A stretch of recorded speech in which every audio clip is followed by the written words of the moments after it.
जय Hind everyone, welcome to the world of history. आज का लेक्चर बहुत इंपॉर्टेंट होने वाला है। हम इस लेक्चर में अपने सीक्वेंस में आगे बढ़ेंगे और देखेंगे कि एंशिएंट इंडिया, जो एंशिएंट इंडियन हिस्ट्री है, वो किस तरह से अपने लास्ट फेज में पहुंचती है, लेटर फेज में पहुंचती है। आज का जो चैप्टर है वो एक तरह से ट्रांजिशनल के फेज की तरह काम करेगा, ट्रांजिशनल चैप्टर की तरह काम करेगा एंशिएंट इंडियन हिस्ट्री और मिडिवल इंडियन हिस्ट्री में। So let's get started with this. This is our lecture on post Gupta period. हमारा ये लेक्चर पोस्ट गुप्ता पीरियड पे बेस्ड है।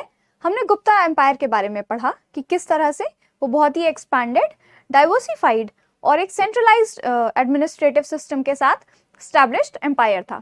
यहाँ पे अब हम पढ़ेंगे पोस्ट गुप्ता पीरियड के बारे में। पोस्ट गुप्ता पीरियड जो है वो पोस्ट मौर्यन एम्पायर या पोस्ट मौर्यन पीरियड के ही लाइंस पे हम पढ़ेंगे आगे। हम प्रीव्यू देख लेते हैं अपना। पहले हम इंट्रोडक्शन देखेंगे, फिर हम हिस्टोरिकल कॉन्टेक्स्ट देखेंगे, then we will see the political fragmentation, reign of Harshvardhan. अब यहाँ पे हर्षवर्धन का नाम आया है, हम उसके रेन के बारे में बात करेंगे। रेन एज एन उसके समय काल के, उसके राज्य काल के बारे में बात करेंगे।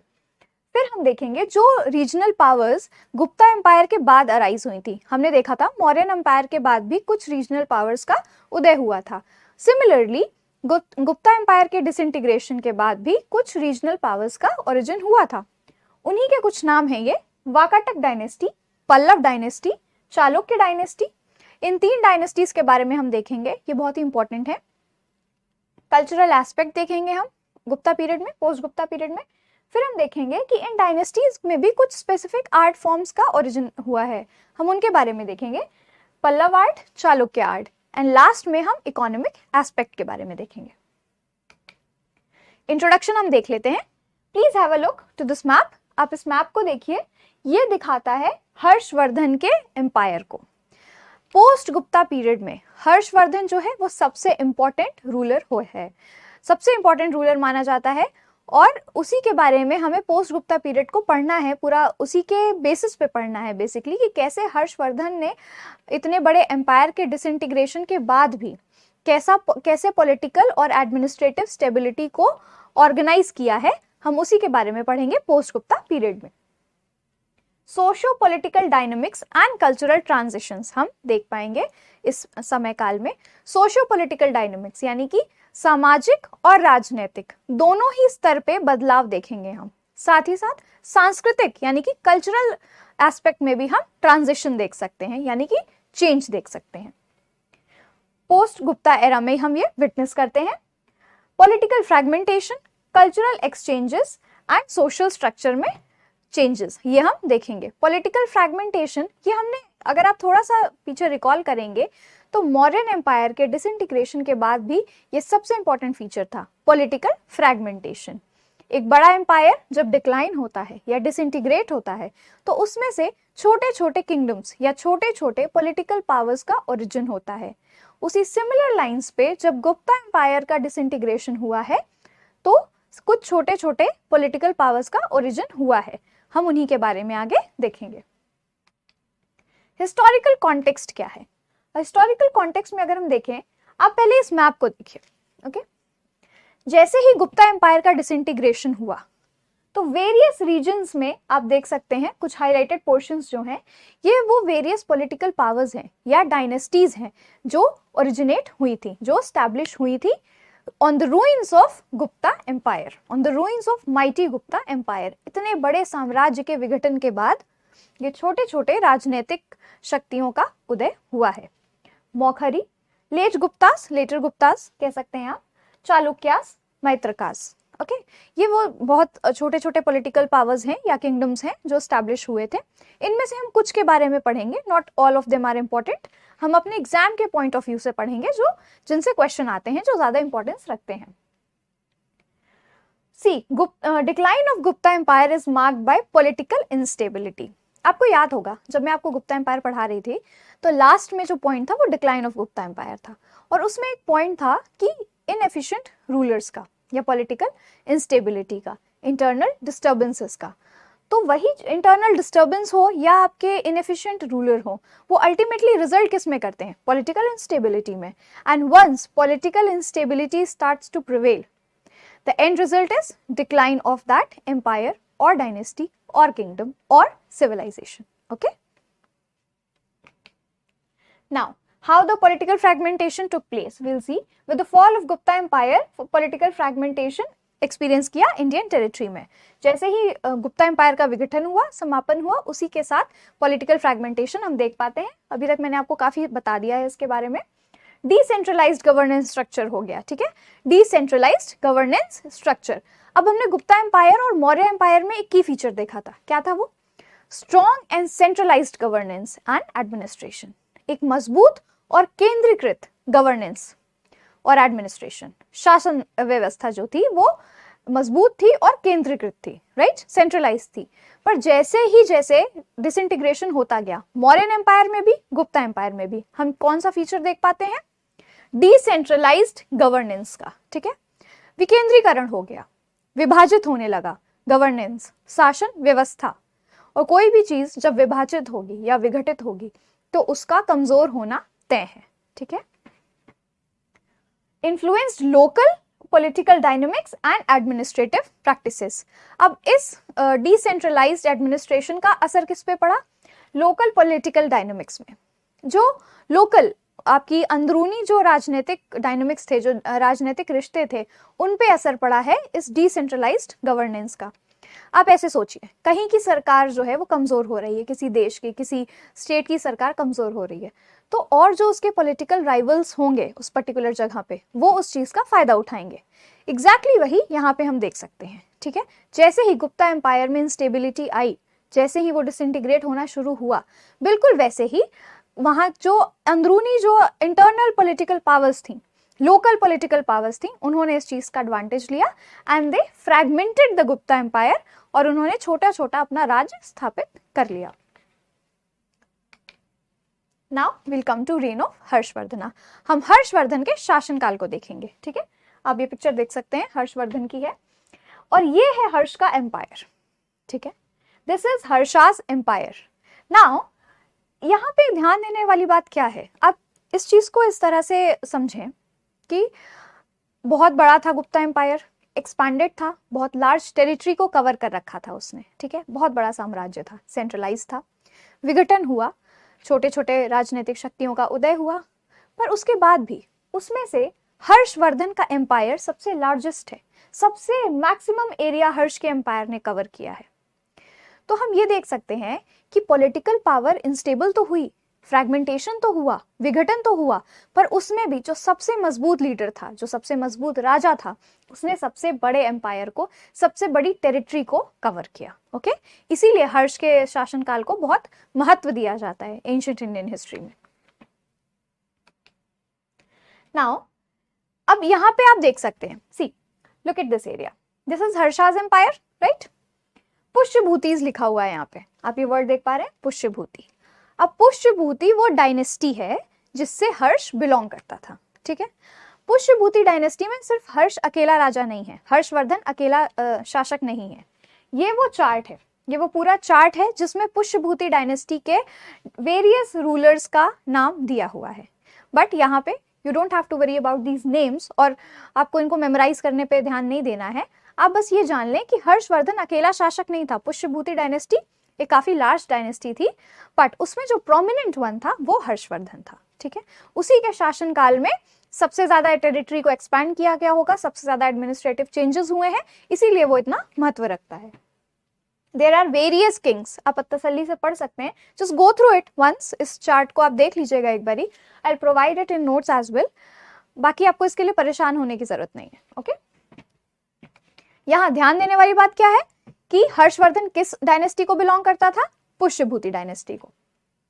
Now will come to Vakataka dynasty. हमने हर्ष के बारे में देख लिया, he was very prominent, very important. उसका अपना एडमिनिस्ट्रेटिव सिस्टम था, अपना पॉलिटिकल स्ट्रक्चर था, और उसकी वजह से ही उसने इतना लार्ज एरिया जो है कैप्चर किया था. अब यहाँ पे मैं एक चीज आपको दिखाना चाहूंगी. इस एरिया में अगर आपने कन्नौज का नाम सुना हो, कन्नौज यूपी में पड़ता है. ठीक है, यूपी में एक छोटा सा जिला है कन्नौज.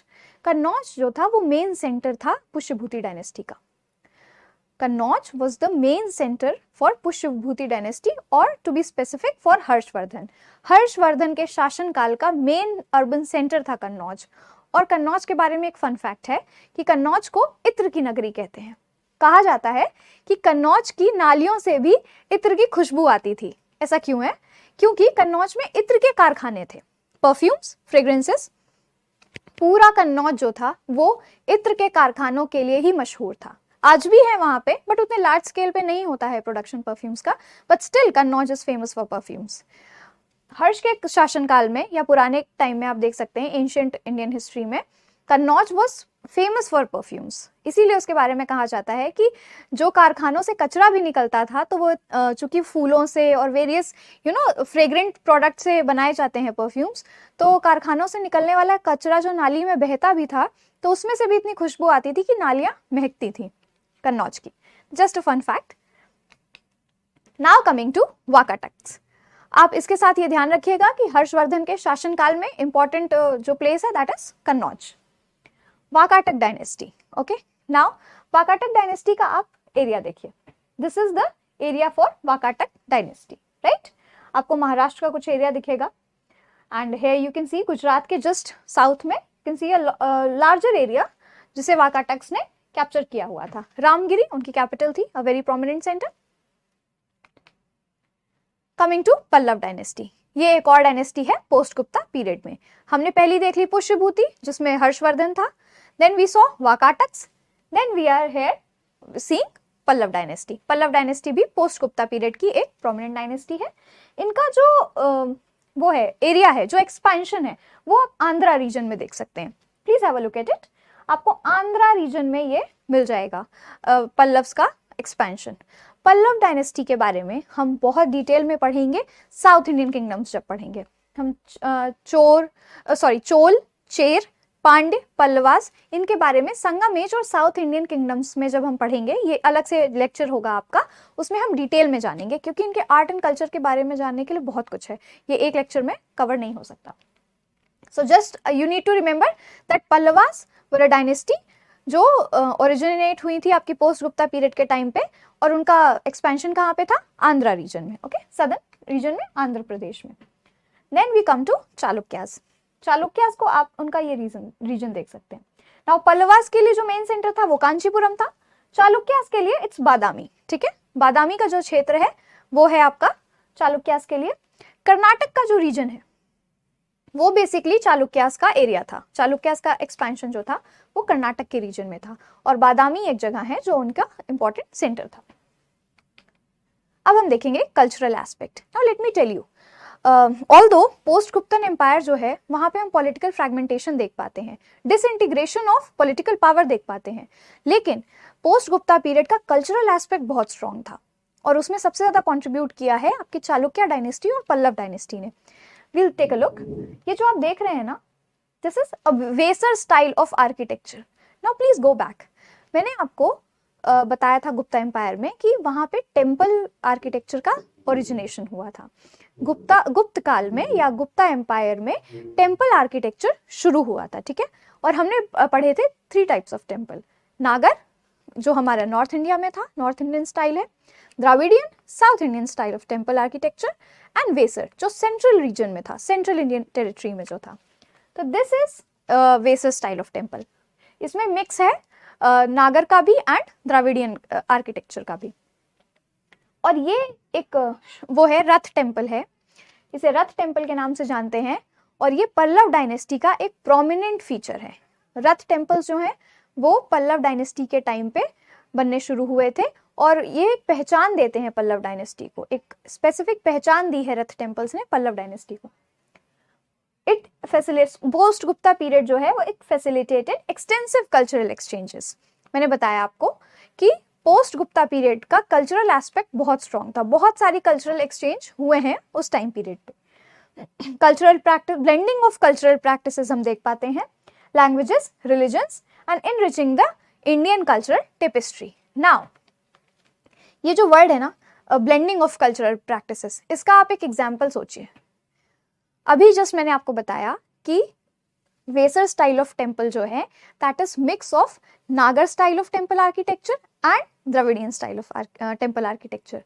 तो उसी का एग्जाम्पल है ये, ब्लेंडिंग ऑफ कल्चरल आपका practices, blending of various cultures.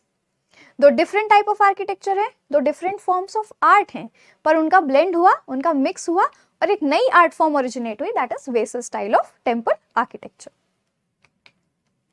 अब हम देखते हैं पल्लव आर्ट के प्रोमिनेंट फीचर्स क्या हैं। नाउ पल्लव आर्ट में सर्टेन 4 टाइप्स ऑफ आर्किटेक्चर के हम स्टाइल्स देख पाते हैं, ठीक है, पल्लव डायनेस्टी में। इन स्टाइल्स पे बेस्ड वेरियस टेम्पल्स का निर्माण हुआ है, वेरियस मंदिरों का निर्माण हुआ है इन स्टाइल्स में, ठीक है। इन 4 पर्टिकुलर स्टाइल्स में हम देखेंगे कि सबके स्पेसिफिक फीचर्स क्या हैं। सबसे पहला है महेंद्र वर्मन स्टाइल। सबसे पहला स्टाइल आया है महेंद्र वर्मन स्टाइल। तो किस तरीके, क्या स्पेसिफिक फीचर्स हैं उसके, हम ये देख लेते हैं। सिंपल वेरांडास विद पिलर्स, 2 और 3 रूम्स। कैसे मंदिरों का निर्माण होता था महेंद्र वर्मन स्टाइल में? सिंपल वेरांडास और पिलर्स। वेरांडा आप समझते हैं, that open area, courtyard kind of thing, ठीक है ना, कोर्टयार्ड काइंड ऑफ प्लेस जहां पे लोग गैदर होके पूजा कर सकते हैं, that is verandas with pillars. Pillar structure आपको मंदिरों में दिख जाएंगे इस स्टाइल के मंदिरों में। और कितना बड़ा होता था? Maximum 2 to 3 rooms. Then came ममल स्टाइल। कौन सा स्टाइल? ममल स्टाइल। यहाँ पे मंडप है एंड रथ है।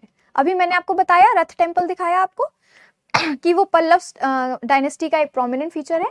तो ममल स्टाइल ऑफ आर्किटेक्चर में रथ टेम्पल्स का निर्माण हुआ है, ठीक है, और मंडपों का भी निर्माण हुआ है।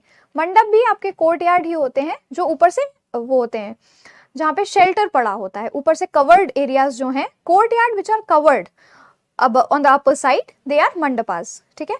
वो भी प्लेसेस हैं टू गैदर, लोग वहाँ इकट्ठा होते हैं to pray, to perform various rituals.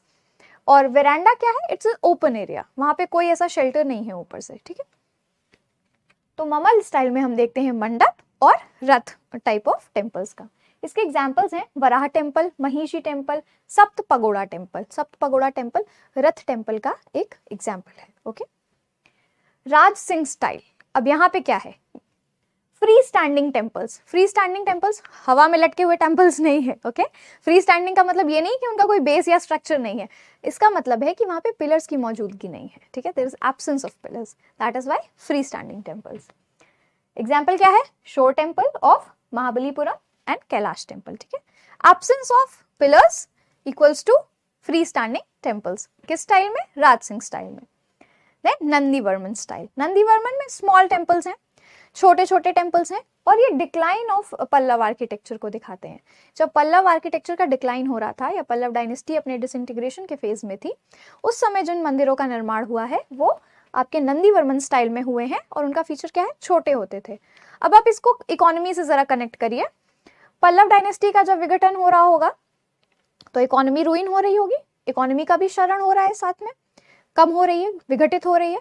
तो जब इकोनॉमी नहीं है, वेल्थ नहीं है, वेल्थ कम है, पूंजी कम है, तो कैसे ही कोई राजा उसको आर्किटेक्चर को प्रमोट कर सकेगा, आर्ट फॉर्म्स को प्रमोट कर सकेगा? नहीं कर सकेगा ना। इसीलिए कम पूंजी दी जाती थी टेम्पल आर्किटेक्चर के लिए, मंदिरों के निर्माण के लिए, and hence small temples we can see in Nandi Varman style. Example है Mukteshwar temple and Parshumeshwar temple, okay. अब मैं आपको एक चीज बताऊंगी, एक होमवर्क है आपके लिए। You will go to Google, आप गूगल करेंगे ये सारे स्टाइल ऑफ टेम्पल्स को, ओके। आप गूगल पे जाएंगे, आप लिखेंगे Mahendravarman style of temple, उसकी इमेज देखेंगे। आप ममल स्टाइल ऑफ टेम्पल देखेंगे, उसकी इमेज देखेंगे। ऐसे करके आप ये चारों स्टाइल के टेम्पल देखेंगे, you will see them clearly. और मैं संडे को लाइव सेशन में किसी से भी रैंडमली पूछूंगी कि यू टेल मी क्या फीचर था पर्टिकुलर स्टाइल ऑफ आर्किटेक्चर का। और ये मैं इस तरह से क्वेश्चन फ्रेम करूंगी कि अगर आपने पिक्चर देखी है तभी आप बता सकेंगे, okay. You will note down a few examples of each style of architecture और स्पेसिफिक फीचर्स भी आप देखेंगे। Fine, this is your homework for Sunday. Now will come to Chalukyan art. हमने पल्लव डायनेस्टी का आर्ट देख लिया, अब हम चालुक्य डायनेस्टी के आर्ट को देखेंगे। वेसरा स्टाइल सबसे इंपॉर्टेंट, अभी मैंने आपको दिखा दिया था temple, right. Temples you can see, here it is also given. Vessel style में क्या है? वही मिक्स ऑफ नागर एंड द्रविडियन स्टाइल। आपको याद रखना है ये पॉइंट कि vessel style of temple architecture originate कहाँ हुआ है? ओरिजिनेट हुआ है चालुक्यन डायनेस्टी से, ओके। आपको याद होगा मैंने गुप्ता एम्पायर में आपको पढ़ाया था ना कि 3 टाइप्स ऑफ टेम्पल आर्किटेक्चर है, जिसमें से नागर, द्राविड़ और वेसर है। And I have clearly mentioned कि वेसर स्टाइल जो है वो लेटर फेज में शुरू हुआ है। तो लेटर फेज जो है हमारा पोस्ट गुप्ता पीरियड, उसमें वेसर स्टाइल ओरिजिनेट हुआ है। In which dynasty? Chalukyan dynasty. Okay, and it has mix of blend of both Nagara and Dravidian style. दूसरा हमारा यहाँ पे प्रोमिनेंट फीचर है Ajanta paintings. Have a look to this. ये अजंता की गुफाओं से मिली हुई एक पेंटिंग का पिक्चर है, this. Okay, now this picture shows कि चालुक्यन डायनेस्टी के जो आर्टिस्ट थे वो कितना ज्यादा डेवलप्ड स्टेज में थे, एडवांस स्टेज में थे। You can see the use of colours, the prominently specifically painted features. एक एक फीचर को बहुत ही तल्लीनता से, तसल्ली से पेंट किया गया है और बहुत ही एक्यूरेसी के साथ पेंट किया गया है। आपको इसमें फ्लॉज नहीं दिखेंगे। और जो कलर्स का इस्तेमाल किया गया है वो आज तक हमें देखने को मिलते हैं, वो वैसे ही इंटैक्ट हैं। तो आप उनकी टेक्नोलॉजिकल एडवांसमेंट को भी देख सकते हैं। Okay, then 70 temples at Aihole. Aihole एक जगह है जहाँ पे 70 टेम्पल्स का हमें एविडेंस मिला है। सारे टेम्पल्स बहुत ही अच्छी कंडीशन में नहीं है, कुछ जर्जर भी हो गए हैं, पर एविडेंसेस कलेक्ट करने पर हिस्टोरियंस ने जब अपनी स्टडी की है, आर्कियोलॉजिस्ट ने, तो पाया है कि यहाँ पे ऑलमोस्ट 70 टेम्पल्स थे। और वो किस डायनेस्टी को बिलोंग करते हैं? चालुक्यन डायनेस्टी को। ओके, देन पापनाथ और विरूपाक्ष टेम्पल। ये दोनों ही टेम्पल बहुत इंपॉर्टेंट है, Papanath and Virupaksha temple. Okay, आप इनको भी आप जाके गूगल पे एक बार अच्छे से देखिएगा, आपको बहुत सारे फैक्ट्स इनके बारे में पता चलेंगे। They are very prominent temple. See, ये टेम्पल्स के बारे में पढ़ने का आपको क्वेश्चन आता होगा कि why are we studying about it. ये दिखाता है कि हमारा एंशिएंट इंडियन हिस्टोरिकल टाइम जो पीरियड था, जो टाइम पीरियड था, जो समय काल था हमारा प्राचीन भारत का, कितना रिच था। सिर्फ कल्चरली नहीं, साइंटिफिकली भी हम कितना एडवांस थे। आज जो हमें डेवलपिंग कंट्री का वो तमगा मिला हुआ है, we were already very developed when we look at our ancient Indian historical time period. आप चाहे साइंटिफिक इनोवेशंस की बात करें, कल्चरल हेरिटेज की बात करें, लैंग्वेज की बात करें, रिलीजियस एस्पेक्ट की बात करें, इकोनॉमिकल एस्पेक्ट की बात करें, in each and every field we were touching the heights. Okay, there was no match to it. So you must be proud of your culture, your heritage and your history. Now we'll come to the economic aspect. अब चूंकि post Gupta period जो है वो विघटन का समय है, disintegration का समय है, फ्रैगमेंटेशन का समय है। तो अभी तक जो भी मैंने आपको पढ़ाया है, जब भी किसी भी डायनेस्टी के बारे में पढ़ाया है आपको, तो हमने उसमें देखा है कि जब कोई बहुत बड़ा एम्पायर है, एक्सटेंसिव एम्पायर है, तो उसकी इकोनॉमी भी उतनी ही एफिशिएंट है, उतनी ही एडवांस स्टेज में है। और जैसे जैसे वो एम्पायर डिक्लाइन की तरफ बढ़ता है, इकोनॉमी भी डिक्लाइन होना शुरू हो जाती है, या वाइस वर्सा कह लीजिए। जैसे जैसे इकोनॉमी डिक्लाइन होनी शुरू हुई, डायनेस्टी का डिक्लाइन अपने आप होना शुरू हो जाता है। वही चीज़ हम यहाँ देखेंगे। गुप्ता पीरियड में हमने यूसेज ऑफ कॉइन्स देखा था, number of coins we have seen, ठीक है ना। हर शासक के अपने कॉइन्स थे, अपने डिफरेंट टाइप्स ऑफ कॉइन्स थे विद डिफरेंट मोटिव्स। वो दिखाता है अर्थव्यवस्था कितनी रिच थी, कितनी मजबूत थी। और यहाँ कॉइन से हम सीधे एग्रीकल्चरल टेपेस्ट्री को देख सकते हैं, एग्रीकल्चर पार्ट को देख सकते हैं। So basically urban centres and the rise of decline of urban centres and rise of agrarian economy, ये फीचर बन जाता है, प्रोमिनेंट फीचर बन जाता है पोस्ट गुप्ता पीरियड का। गुप्ता पीरियड में हमने क्या देखा था? अर्बन सेंटर्स थे, trade and economy was flourishing, ठीक है ना। वेरियस ग्रुप्स ऑफ हमने ट्रेडर्स भी देखे थे, ठीक है। व्यापारियों के हमने डिफरेंट डिफरेंट समूह भी देखे थे, जिनके डिफरेंट डिफरेंट नाम थे, श्रेणी, कुलिक एंड सो ऑन। बट हम यहाँ पोस्ट गुप्ता में क्या देख रहे हैं कि decline of urban centres and rise of agrarian economies. Urban centres का डिक्लाइन होना शुरू हो गया है, कॉइन्स का यूसेज कम हो गया है, ट्रेड एंड इकोनॉमी डिक्लाइन कर रही है, और लोगों की डिपेंडेंसी किस पे बढ़ रही है? फिर से खेती पे, कृषि पे, एग्रीकल्चर पे। सो दिस शोज कि how an extensive empire of Guptas it just declined due to various reasons, और उनमें से एक रीजन था आपकी इकोनॉमी का, कि जब हमारा ट्रेड एंड कॉमर्स इफेक्ट हुआ, जब दूसरे बाहरी राज्यों से, बाहरी क्षेत्रों से हमारा व्यापार कम हुआ, तो वैसे ही अर्बन सेंटर्स का डिक्लाइन शुरू हो गया। और एक बार अर्बन सेंटर्स का डिक्लाइन शुरू हुआ तो सारी जनता जो थी, सारी जो पब्लिक थी, कॉमन मैन थे, वो किस पे डिपेंड हो गए? एग्रीकल्चर पे, and hence it became a agricultural economy. So I hope this lecture is clear to you all. आपको ये अच्छे से समझ आया है कि कैसे हमने एक बड़े से साम्राज्य को संकुचित होते हुए, सिकुड़ते हुए और विघटित होते हुए देखा।